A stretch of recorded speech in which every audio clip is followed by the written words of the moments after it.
Selamat datang ke Puncak Tarko.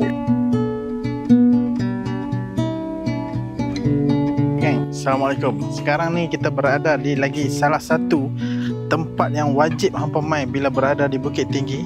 Sekarang ni kita berada di wisata alam Puncak Tarko.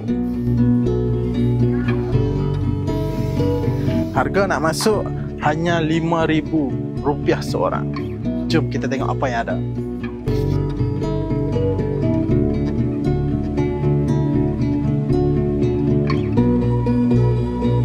Alright, apa yang menarik di Puncak Tarko ni, kita disajikan dengan pemandangan yang sangat indah.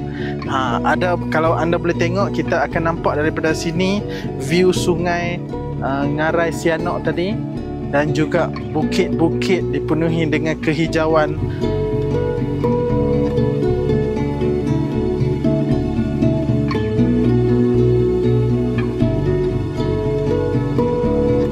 Di Puncak Tarko ni terdapat banyak tempat-tempat untuk hampa boleh bergambar. Macam tadi di sana, kat sini pun ada juga.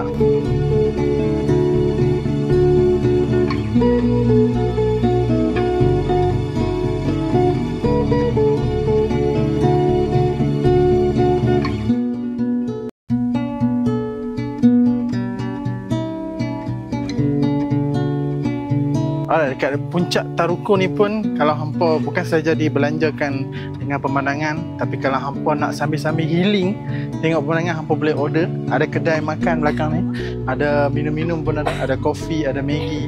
So hampa boleh lepak sambil layan view